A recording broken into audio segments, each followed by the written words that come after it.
예, 조국 수호와 조국 파면, 진보와 보수 진영의 대규모 집회를 두고 대의 정치 실종이라는 우려의 목소리가 커지고 있습니다. 오늘 수보회의를 주재하는 문재인 대통령이 현 전국 상황에 대한 메시지를 내놓을지 주목되고 있습니다. 네, 조국 법무장관을 둘러싼 여야의 공방이 격화하고 있는 가운데 오늘 법사위에서는 서울중앙지검 국감이 열리고 있습니다. 또 10일 교육위에서는 서울대 국감이 열리는데요. 관련 내용들 임병식 전 국회 부대변인 정태근 전 국회의원과 함께 자세히 살펴보도록 하겠습니다. 네, 안녕하십니까? 예, 안녕하세요. 고맙습니다. 지난 주말 서울 서초동 일대에서 검찰 개혁을 촉구하는 촛불 집회가 열렸습니다. 지난번에 대규모 지난달 28일이었죠. 이고 나서 또 열렸습니다. 규모가 좀 더 커졌다는 게 주최 측의 이야기인 것 같아요. 여야의 평가는 극명하게 엇갈렸습니다. 일단 어떻게 보셨는지 그 총평부터 좀 듣고 싶습니다. 촛불 시위 3년 전에 비해서 그 이후로 좀 가장 큰 규모인데요. 저는 이제 그 야당에서는 관제 시위라고 그러는데 관제 시위란 말에는 좀 동의하기가 어려운 게 아무래도 그 집회 참가하시는 분들이 민주당이라든지 문재인 정부를 지지하는 분들이 있다 보니까 그렇게 생각이 될 수 있는데 실은 저도 현장에 가서 봤지만 대부분 자발적이라고 보여지거든요. 그리고 그렇다면 그 질문을 거꾸로 한국당이나 대해서 지난 3일이죠. 한국당이 주최를 했는지 안 했는지 모르겠습니다만 어쨌든 한국당이 독려를 했던 건 사실이고 그럼 그것도 관제 시위냐고 반문하면은 뭐라고 답할 건지 저는 좀 물어보고 싶고요. 이제 중요한 것은 왜 그 많은 시민들이 주말을 반납하고 그 자리에 모였는가 하는데 역시 여러 차례 거론됐다시피 검찰 개혁, 즉 누적된 검찰의 그 수사권 관행에 대해서 시민들이 그만큼 불만이 누적됐던 게 이제 폭발됐던 건데요. 기소 독점이라는 그 독점적인 기소권을 가지고 검찰이 그동안에 자의적으로 행사를 했다. 즉 자의적이란 말씀은 어떤 정치 현안에 따라 가지고 힘이 있을 때는 그쪽에 쫓아가지고 그 사람들 입맛대로 이제 수사를 해줬던 것들 이런 것들을 이제 국민들이 더 이상 이제 용납하기 어렵다는 거고요. 특히 이번에 이제 조국 장관 일가가 어떤 의혹을 사고 있는 것은 별개로 하더라도 수사 진행 과정을 보면 굉장히 과잉 수사라는 게 이제 일반적인 시각이거든요. 아마 그런 것들을 국민들이 이제 의견을 표출을 했던 건데 검찰도 그런 부분을 좀 냉정하고 성숙하게 지켜봐야 되고 정부도 집권 여당도 이걸 부채질해 가지고 또 선동을 하고 거기 올라탈 생각을 해서는 안 되는 거고요. 문희상 의장이 한 얘기 중에서 굉장히 인상 깊었던 게 만약에 국민 분노가 불타오르면 가장 먼저 불탈 곳이 국회다. 정치 선동이라든지 편가르기 정치 이게 극에 달았다, 위험수에 달았다는 건데 이런 점을 여야가 좀 깊게 숙고를 좀 해야 되지 않을까 싶습니다. 예. 지난 10월 3일 집회도 그렇고 지난 토요일 집회도 그렇고 이제 관제 집회나 동원된 집회는 아니라고 봐야죠. 그러니까 시민들이 이제 자발적으로 오신 건데 문제의 핵심은 그 지난 토요일 집회 같은 경우에는 문재인 정부를 지지하시는 분들의 그 집회인 것은 분명하다고 봐야 될 거고 기본적으로 지금 검찰과 언론과 야당이 이제 한 몸이 돼가지고 뭔가 이 정부에 저항하려고 하는 것이 아니냐 이렇게 이제 입장을 얘기를 하는 것이고 진정으로 검찰 개혁을 얘기하신다면 사실은 국회에 와서 이제 집회를 하시는 게 맞지요. 그리고 그런데 이제 상대적으로 보면 소위 조국 장관을 수호하겠다라는 의지가 많고 저는 사실은 저런 점들이 검찰 수사에 영향을 전혀 안 미칠 수가 없는 것이거든요. 그래서 과연 법치주의에 근거한 것인가라는 것이 회의가 들고요. 예. 특히 이제 여론조사를 보면 잠깐만요. 자, 아까 말씀드린 것처럼 지금 서울중앙지검 등 서울고검 산하 검찰청에 대한 국회 법사위 국감이 진행되고 있습니다. 네, 국감장으로 함께 가보시겠습니다. 그런 겁니까? 예.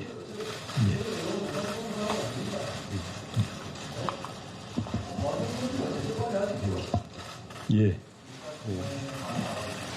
그래서 위원장께 보고를 드립니다. 어떻게 됐든 현재 수사 중이라 하더라도 국민적 또 국회의 관심사항이 거기에 있기 때문에 보고를 추가로 간단하게라도 해주시는 것이 좋다. 이렇게 잘 알겠습니다.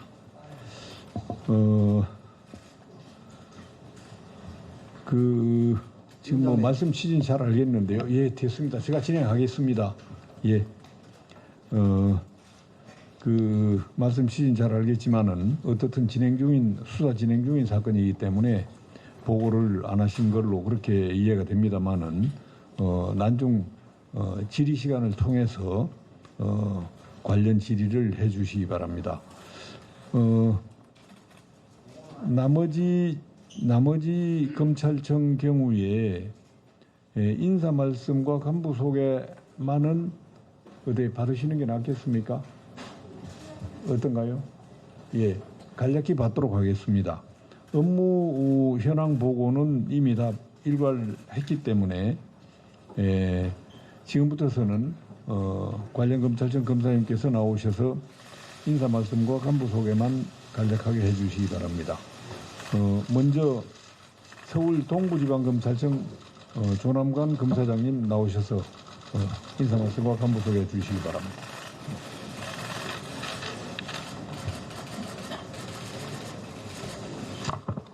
예, 서울 동부지방검찰청 검사장 조남관입니다. 평소 저희 검찰에 대해서 따뜻한 격려와 조언을 아끼지 않으시는 여상규 위원장님과 여러 법사위원님들께 깊은 감사 말씀을 드립니다. 금번 국정감사에서 위원님들이 지적해 주시는 사항을 잘 새겨서 저희 청 업무에 적극 반영하여 검찰 개혁과 발전의 계기로 삼겠습니다. 저희 청은 산하청이 없어서 따로 간부 소개는 없습니다. 예, 감사합니다. 예, 수고하셨습니다.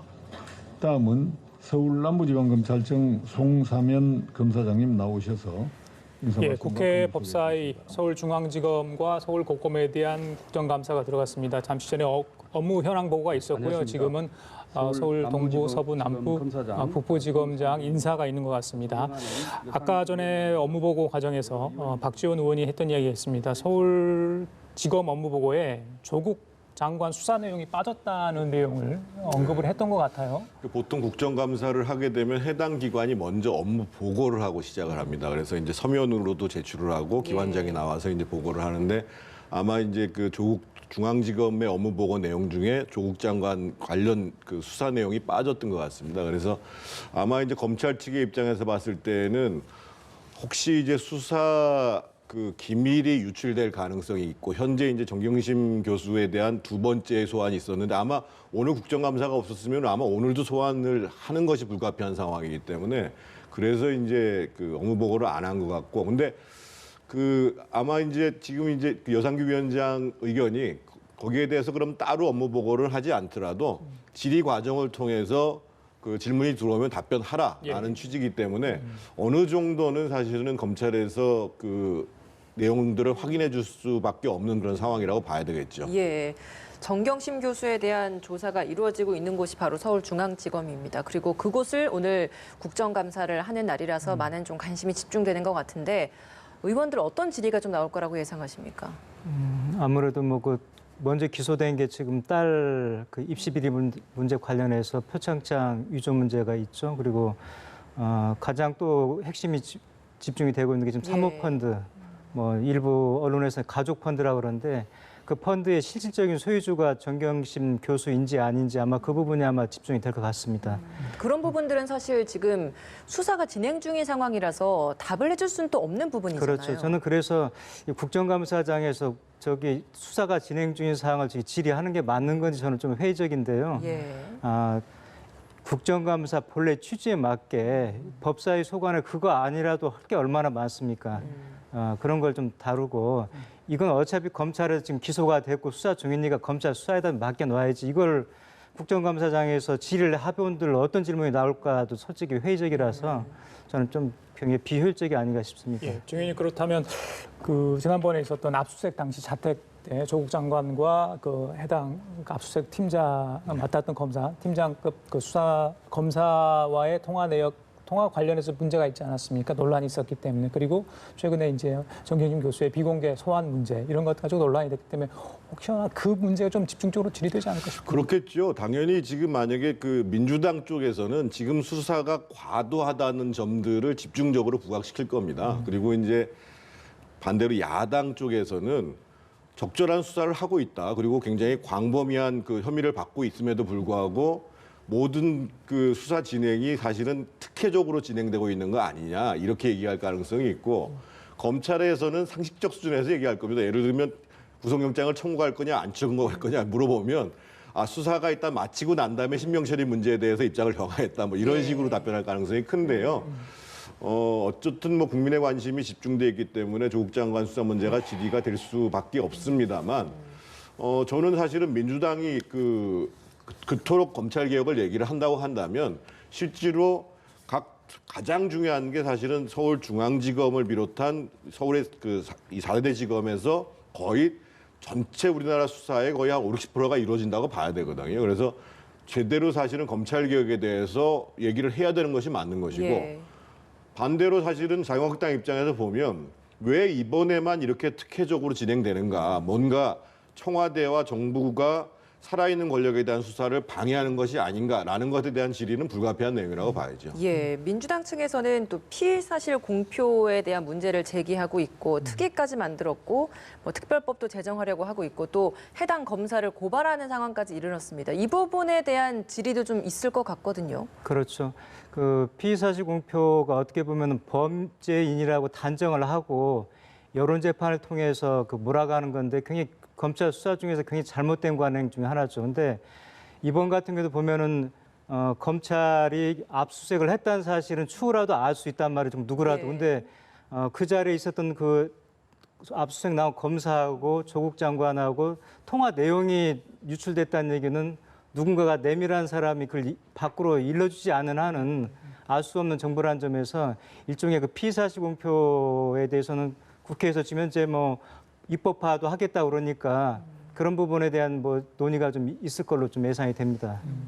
여당 쪽은 피의사실 공표를 집권당에서 검찰을 고발했다. 집권당 내부에서도 우리가 집권당 맞냐 이런 얘기가 나오잖아요. 그러니까 지금 이 검찰은 문재인 정부가 임명한 검찰총장에 의해서 운영되는 검찰이에요. 그리고 피의사실 공표라는 것이 문제가 있습니다만 그것을 밝혀낼 방법이 사실 없습니다. 기자 입장에서 봤을 때 그럼 제보자가 누구냐라는 것을 얘기할 리가 없잖아요. 그래서 저는 왜 집권당이 그렇게 무리하게 사실은 소위 검찰에 대한 공격을 하는지 잘 이해를 못 하겠고요. 예. 특히 이제 검찰의 수사가 문제가 있다고 하면 정도로 얘기를 해야 됩니다. 그러니까 기본적으로 검찰에 대한 일반적인 지휘 감독의 권한이 법무부 장관에 있는 거잖아요. 근데 문제는 지금 법무부 장관이 피의자 수준이기 때문에 문제가 되는 것이거든요. 그래서 법무부 장관을 통해서 검찰을 지휘 감독하는 것이 맞고 그러함에도 문제가 있으면 국회에서 따지라고 국회 법사위가 있는 것이거든요. 그래서 고발의 형태가 바람직스럽지는 저는 않다고 보여지고 결과가 지금 형사부에 배당했다는데 형사부에서 그러면 지금 특수부 검사들 불러다가 조사를 해야 될 텐데 구체적으로 어떤 내용이 유출됐는가가 또 나와 있지도 않아요. 지금 아까 말씀하시는 예를 들면 압수수색 과정에 관련해 가지고는 그건 사실은 피의 사실이 아니라 피해 사실입니다. 그래서 제가 보기엔 별로 적절한 고발이라고 보기는 좀 어렵다고 봐요. 그럼 고발 말고도 오늘 민주당에서 만약 피의사실 공표 뭐 이런 부분에 있어서 검찰 측에 계속된 질의를 한다는 건 이런 것도 좀 부적절하다라고 보신다는 건가요? 질의를 해봤자 검찰에서는 상식적 수준에서 얘기를 할 겁니다. 우리는 지금 모든 사실에 대해서 확인시켜주고 있지 않다 이렇게 얘기를 하거든요. 그리고 과거에 보면은 국정농단 수사와 관련해 가지고 주기적으로 사실은 브리핑을 했습니다. 수사 브리핑을. 그런데 이번에는 확인되지 않은 사실, 오해가 생긴 사실에 대해서만 보도자료를 내고 있고 수사와 관련해서는 브리핑도 하고 있지 않아요. 예를 들면 한 신문에서 특종한 단독으로 보면은 정경심 교수가 예를 들면 차명폰에다가 유심을 칩을 넣어가지고 통화를 했다더라라는 것들을 누가 얘기를 하고 있냐면 그 집사처럼 부렸던 증권사 직원이 얘기하고 그것을 기자가 취재한 형식을 빌려서 얘기를 하고 있거든요. 그래서 아마 검찰에 대해서 계속 민주당 쪽에서 얘기를 하겠습니다만 아마 검찰은 일관되게 우리는 일체 이 얘기를 한 사실이 없다. 이걸로 끝날 겁니다, 아마. 오늘 국감에서 검찰 개혁 관련 얘기도 많은 상당한 질의가 있을 것으로 예상이 되고 있습니다. 임 대변인, 지난번에 특수부 축소를 포함한 3개의 개혁안을 윤석열 검찰총장이 내놨고 그다음에 공개소환 폐지도 이렇게 내놨지 않습니까? 이렇게 신속하게 내놓았다고 봐야 되는 겁니까? 그러니까 일각에서는 이게 뭐 문재인 대통령의 어떤 강한 주문이 있었기 때문에 그렇다. 윤 총장의 어떤 속내, 그러니까 어떤 뭔가 전략적으로 뭔가를 만들어가면서 이걸 하는 거라고 보십니까? 저는 꼭 그렇게 어떤 음모론적인 시각에서 보는 거에 동의하지 않는데 예를 들어서 조두순법 같은 경우도 조두순에 대한 어떤 그 부분이 이제 아동 성범죄자인데 1년 뒤에 출소를 한단 말이죠. 또 그런 재발 위험이 있다는 이제 그런 국민적인 공감대, 분노가 형성이 돼서 그 강화하는 법을 만들었고 또 윤창호 그 사병이 이제 그 휴가 나왔다가 교통사고, 음주 뺑소니 사고로 이제 사망을 했었는데 그게 또 국민적인 공감대 형성이 되니까 음주처벌법을 강화하는 윤창호법을 만들었듯이 이번 같은 경우도 검찰의 어떤 피의사실 공표가 됐던 어떤 뭐 그 포토라인 선상에 세워놓고 어떤 사회적인 형벌을 줬던 이런 잘못된 관행을 이번 기회에 국민적인 공감대가 형성이 됐기 때문에 네. 바로 잡는 거지 마치 이것을 대통령이 어떤 이 위기를 극복하기 위해서 또 물타기 위해서 이런 식으로 보는 것은 저는 그렇게 바람직하지 않다고 생각합니다. 여당 쪽은 윤석열 검찰총장이 내놓은 개혁안이 아직은 좀 부족하다고 하는 것 같아요. 저는 조금 사실 이해하기가 어려워요. 예. 그러니까 처음에 민주당에서는 특수부를 6개로 줄이라고 얘기했거든요. 근데 지금 이제 3군데 제외하고는 다 없애겠다. 물론 중앙지검에서가 60% 이상을 합니다만. 네.